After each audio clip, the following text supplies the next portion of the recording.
আসসালামু আলাইকুম, কেমন আছেন? আশা করি প্রত্যেকে অনেক ভালো আছেন। সো আজকের থাম্বনেল দেখে বুঝবেন সো আজকের ভিডিওটা কত ইম্পর্টেন্ট হতে পারে ফেসবুক ইউজারদের জন্য।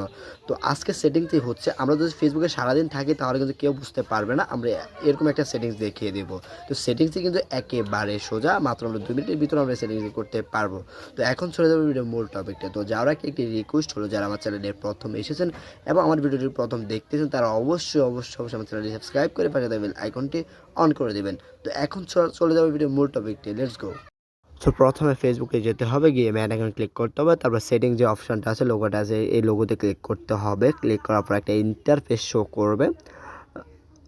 ইন্টারফেস শো করার পর এখানে প্রোফাইল সেটিংস একটা অপশন আছে, তো প্রোফাইল সেটিংসে ক্লিক করতে হবে। আমি কিন্তু মার্ক করে দেখিয়ে দিচ্ছি তো কোনটা আপনি ক্লিক করবে। তো এখানে ক্লিক করার পর এখানে একটা আছে অ্যাক্টিভ স্ট্যাটাস, তো আমি কিন্তু লাল মার্ক দিয়ে দেখিয়ে দিচ্ছি, এখানে ক্লিক করতে হবে। এখানে ক্লিক করার পর আমাদের সামনে একটা ইন্টারফেস শো করবে। এটা এখানে কিন্তু অ্যাক্টিভ একটা অপশন আছে, তো এটা কিন্তু আপনি অফ করে দেবেন। আমারটা অন করা আছে, তো জাস্ট আমি এখানে অফ করে দেবো। তো টোন অফ একটা অপশন আছে, তো টোন অফে ক্লিক করব। ক্লিক করার পর আমাদের ক্লাসটি একেবারে শেষ হবে। তো এখন কিন্তু কেউ আমাদের এখানে